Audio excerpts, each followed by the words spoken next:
Latest episode দেখুন একদম add free.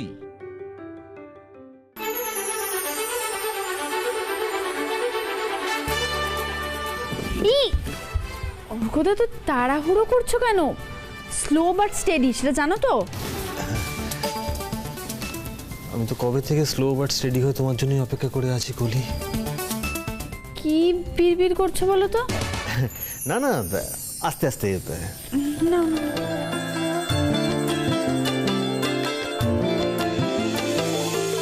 এই তোরা সব চেক করে ঢুকাচ্ছিস তো? হ্যাঁ দাদা ভাই, এগুলো সব চেক করে তুই বরঞ্চ ওই দিকের প্যাকিংগুলো দেখে নে। আচ্ছা আমি দেখছি।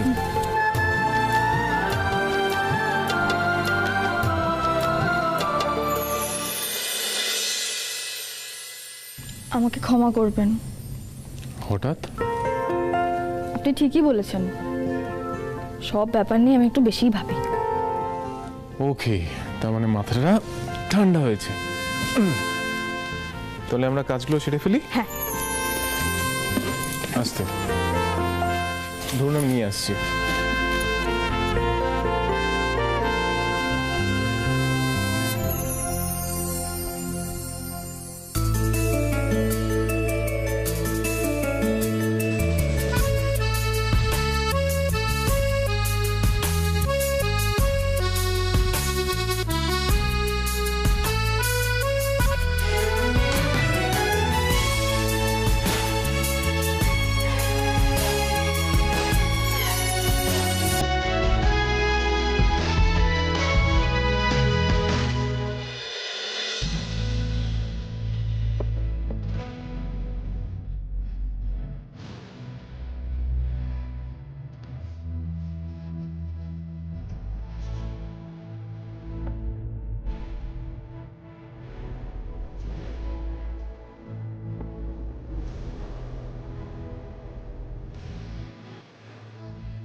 এক দুই তিন চার পাঁচ ছয় সাত আট নয়, নটাই ছিল তো? হ্যাঁ, তাহলে অল কমপ্লিট।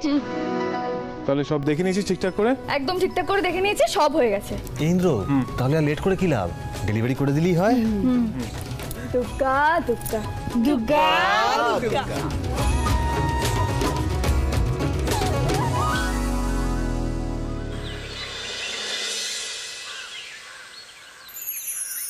তাহলে ডেলিভারি হওয়া পর্যন্ত দেখা গেল হিসাব করে 1,80,000 খরচা হয়েছে, তাই তো?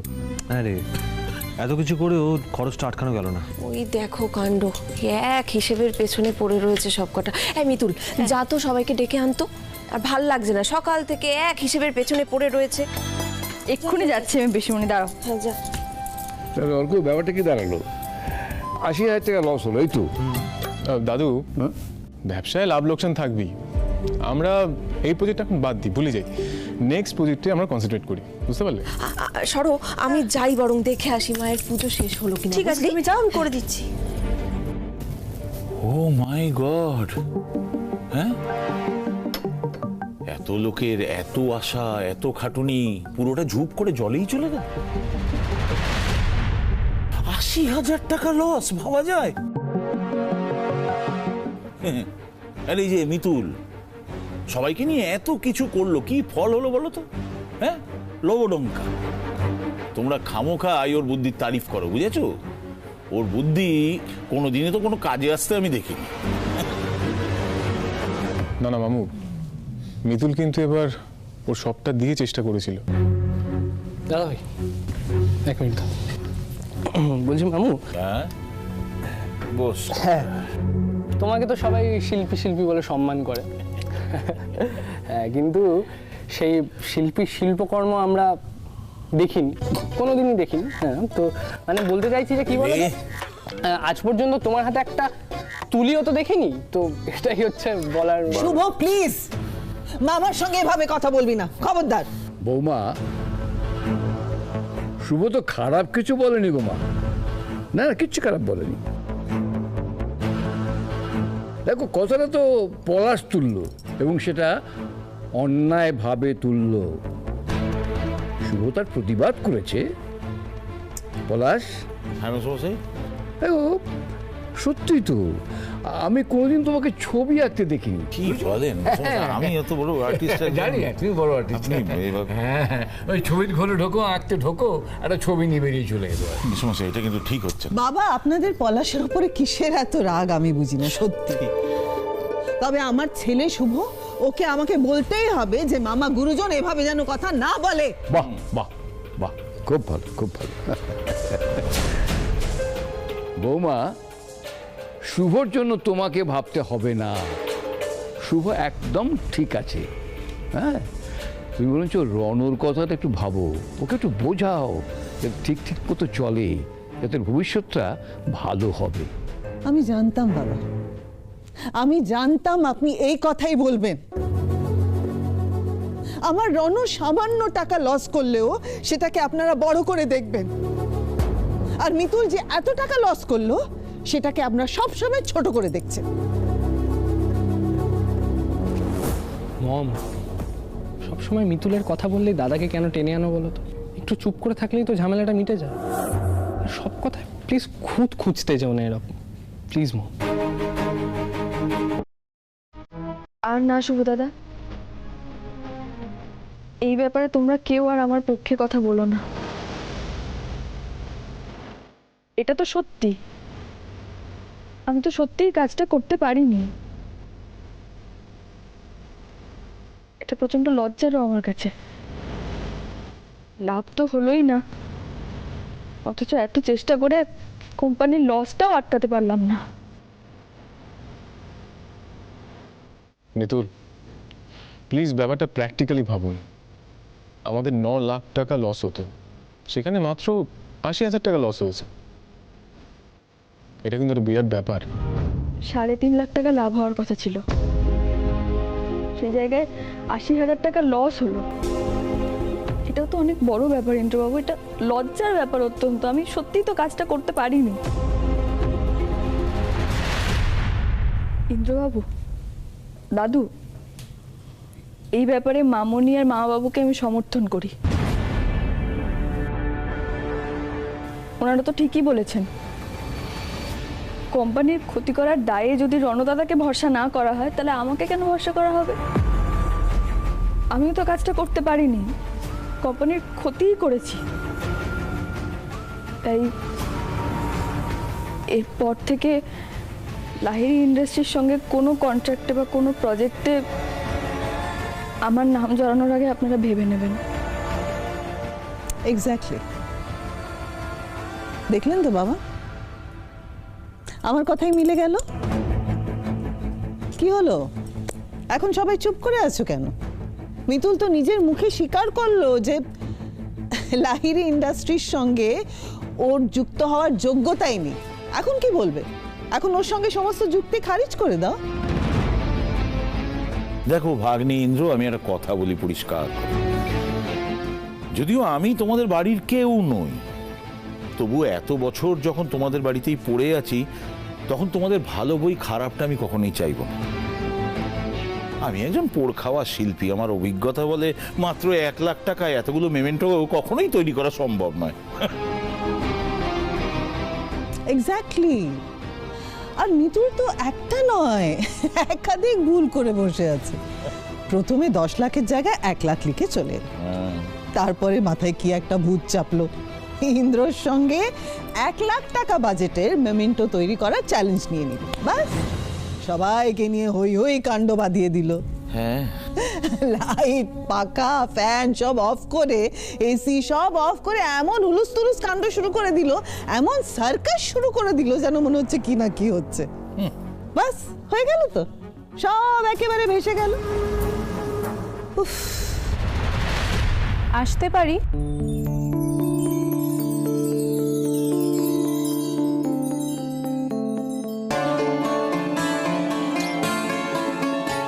এই ভদ্রমহিলা তো ওই বিদেশিদের সঙ্গে ছিলেন। হ্যাঁ আসুন প্লিজ। আমি কিন্তু আজ স্পেশালি মিতুলের সাথে দেখা করতেই এসেছি।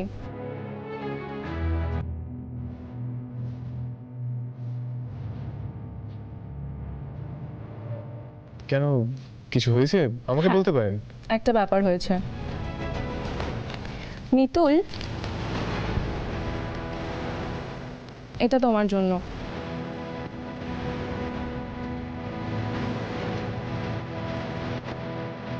মিতুল, তোমার হাতের তৈরি মেমেন্টো পেয়ে আমাদের বস আপ্লুত। তোমার মতো শিল্পীকে সেলাম।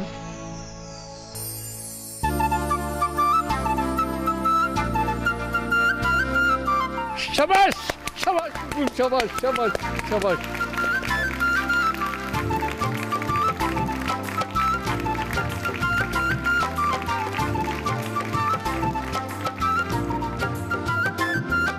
আমার কথা এখনো শেষ হয়নি। এই তো গেল তোমার শিল্পের প্রশংসার কথা, এইবার ফাইন্যান্সিয়াল দিকটাও মিটিয়ে নেওয়া যাক। ও আচ্ছা, ওই 1 লাখ টাকা, তাই না? লাখখানেক নয়, 1,10,000 টাকা।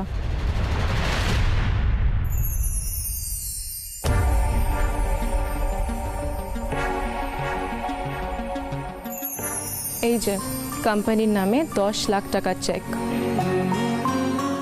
আমি কিছুই বুঝতে পারছি না। হ্যাঁ, মানে আমরা যে বাজেট পাঠিয়েছিলাম আপনারা তো সেটাই পেমেন্ট করেছেন। ইন্দ্রবাবু, আপনার মনে হয় আপনারা যে বাজেটটা পাঠিয়েছিলেন তাতে গোটা কাজটা হয়? আমরাও তো এতদিন ধরে কাজ করছি, এইটুকু সেন্স তো আমাদেরও আছে বলুন। আমরা বুঝতে পেরেছিলাম বাজেট সাবমিশনে আপনাদের কোনো একটা গন্ডগোল হয়েছিল, তাই আমরা একসাথে আলোচনা করে এটাই ঠিক করেছি যে এই বাজেট আপনারা পাঠিয়েছিলেন সেটার আসল মূল্য 10 লাখ টাকা হওয়া উচিত। তাই আমি নিজে আমাদের কোম্পানির তরফ থেকে এসে আপনাদের কোম্পানির নামে এই 10 লাখ টাকার চেক দিয়ে গেলাম।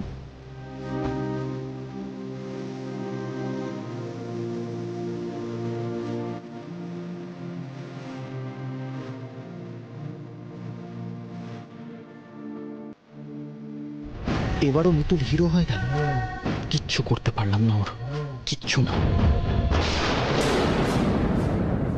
কি হলো, এরকম হাঁ করে তাকিয়ে দেখছো? কি কি ভাবছো? ভাবছি ভোলে বাবা সবসময় আমার সহায় আছেন, উনি থাকলে সব বিপদ কেটে যায় না?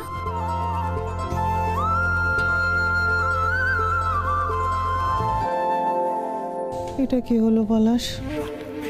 এটা কি হলো জানি না, যা হলো খুব খারাপ হলো রে দিদি। হেমের বিরাট কপাল, একে ফাঁদে ফেলা সহজ না। চট করে এর কোনো বিপদ হবে না। মনে হয় স্বয়ং ঈশ্বরের হাত রয়েছে ওর মাথায়, যেটা আমাদের মাথায় নেই রে। Thank you. হ্যাঁ সত্যি আমাদের বাজেট করতে একটু গন্ডগোল হয়ে গিয়েছিল ঠিকই, কিন্তু লজ্জায় পড়ে আমরা সেটা নিয়ে আলোচনা করতে পারিনি। সেটা তো আমরা বুঝতেই পেরেছিলাম, তাই আমি নিজে এসে আপনাদের কাছে চেকটা পৌঁছে দিয়ে গেলাম। তাহলে আমি এখন আসি। Please come.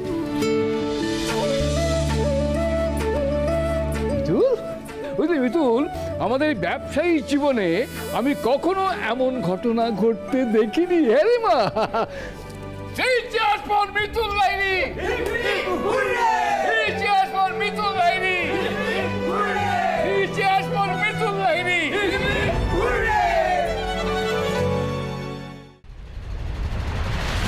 হ্যালো, বলো। তোমাকে আমি এটা বলার জন্য ফোন করেছি যে তোমার প্ল্যানে কোনো লাভ হয়নি। মিতুলকে নিয়ে এমনিতেই সবাই মাতামাতি করতো, আর এখন বিদেশি ক্লায়েন্টগুলো এসে ওকে 10 লাখ টাকার চেক দিয়ে গেছে। হোয়াট? আরে এটাই হয়েছে অনুরাধা।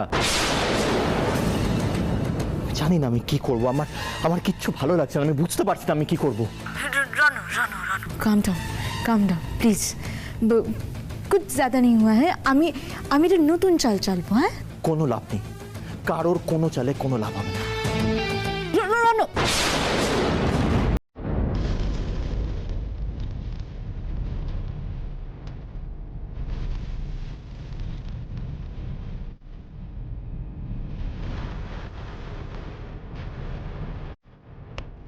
কিচ্ছু করতে পারছি না আমি মিতুলকে, কিচ্ছু করতে পারছি না। আমি ট্রাই করছি বাট পারছি না। কেন? ইন্দ্রের জন্য। ইন্দ্র কিছুতেই ভুল বুঝছে না মিতুলকে, এভাবে তো আমার জন্য ডিফিকাল্ট হয়ে যাচ্ছে। একটা মিনিট, मिनट, अब खेल को थोड़ा सा घुमा देते, এমন কিছু করি যে মিতুল ইন্দ্রকে ভুল বুঝলো। Yes, this can be a plan. Mitul, get ready. এবার তোমার আর ইন্দ্রের জীবনটা জাস্ট ধ্বংস হয়ে যাবে। Wait and watch.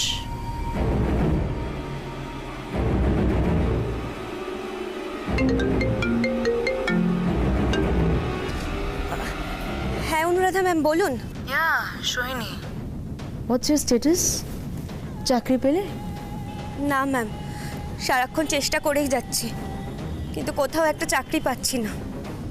একটু আগেও তো একটা ইন্টারভিউ দিতে গিয়েছিলাম, সেখান থেকেই ফিরছি, কিন্তু কোথাও কিছু হচ্ছে না। একটা চাকরি আমাকে পেতেই হবে। আপনি তো জানেন আমার বাড়ির অবস্থা। সুজান, ঠিক আছে, তুমি চাকরিও পাবে আর বাড়ির অবস্থাও ঠিক করতে পারবে যদি তুমি আমার একটা ছোট্ট কাজ করো। বলো, করবে? করবো ম্যাম, আপনি শুধু একবার বলুন কি কাজ করতে হবে। Good, listen.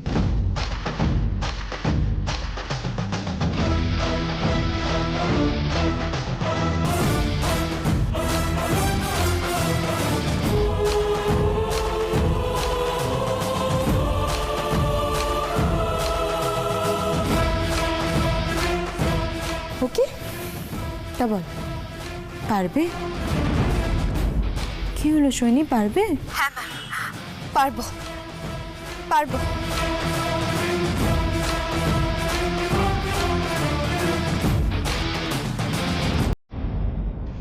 এবার ইন্দ্র ফাঁসবে মিথুন, আর তুমি ইন্দ্রের জীবন থেকে অনেক দূরে সরে যাবে।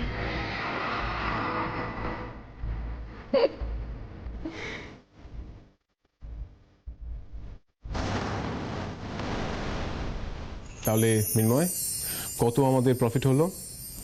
8,20,000 টাকা। তাহলে গ্রেট অ্যাচিভমেন্ট। তাই এটা আমাদের পুরো টিমের জন্য একটা সেলিব্রেশন টাইম। সত্যি মিতুল দিদি, এটা খুব ভালো খবর, আর এত বড় একখানা প্রজেক্টের পার্ট হতে পারলাম, খুব ভালো লাগছে। একদমই তাই। 3 cheers for মিতুল দিদি। Hip hip hurray. 3 cheers for Mitul দিদি। Hip hip hurray. 3 cheers for Mitul দিদি। Hip hip hurray. ঠিক আছে, হয়েছে, এবার থামো। আচ্ছা, আজকে আমাদের কোম্পানির জন্য একটা বড় দিন, একটা big day.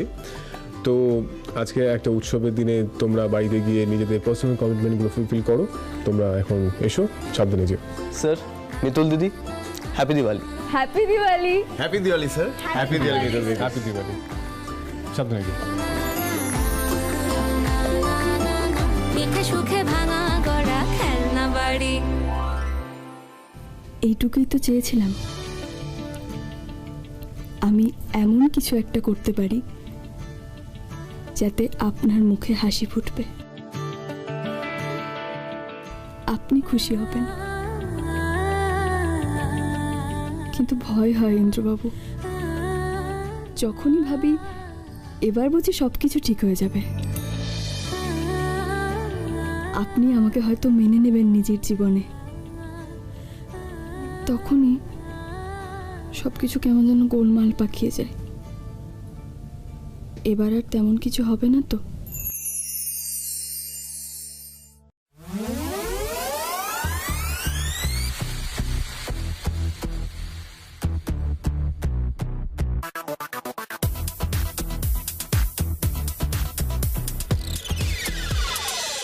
Mitul, hello Indrajit sir.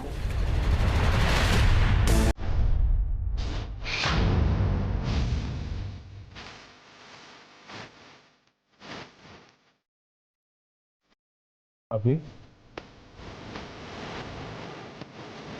Hello sir, আমি সোহিনী রায়, আমাকে অনুরাধা ম্যাম পাঠিয়েছেন।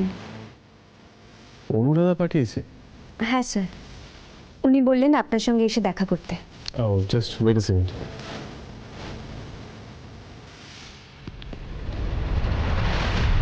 হ্যাঁ বলো। হ্যাঁ, বলছি তুমি কি সোহিনী বলে কাউকে আমাদের অফিসে আসতে বলেছিলে?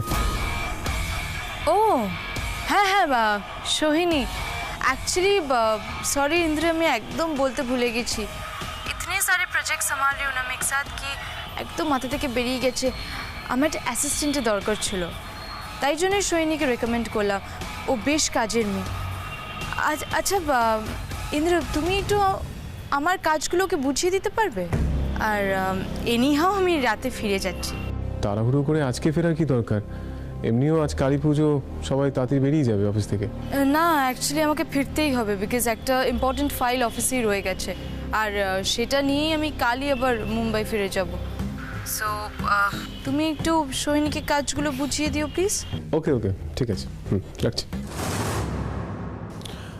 Sohini welcome to office actually আজ কালী পুজো তাই সবার তাড়াতাড়ি ছুটি হয়ে গেছে পরে সবার সঙ্গে আস্তে আস্তে আলাপ করিয়ে দেবো আলাপ করে দিই আমার ওয়াইফ মিতুল লাহিড়ী হাই নমস্কার। মিতুল বলছি ওনার বসার জায়গাটা একটু দেখিয়ে দেবেন ঠিক আছে আপনি কোনো চিন্তা করবেন না, আমি কেবিনে আছি। তুমি খুব ভালো দিনে এখানে এসেছো, তুমি একদম চিন্তা করো না, অফিসের সবাই খুব ভালো, দেখবে না তোমাকে কি সুন্দর কাজ শিখিয়ে দেবে। আচ্ছা আমি যাই, হ্যাঁ তোমার বসার জায়গাটা একটু ব্যবস্থা করে দিই।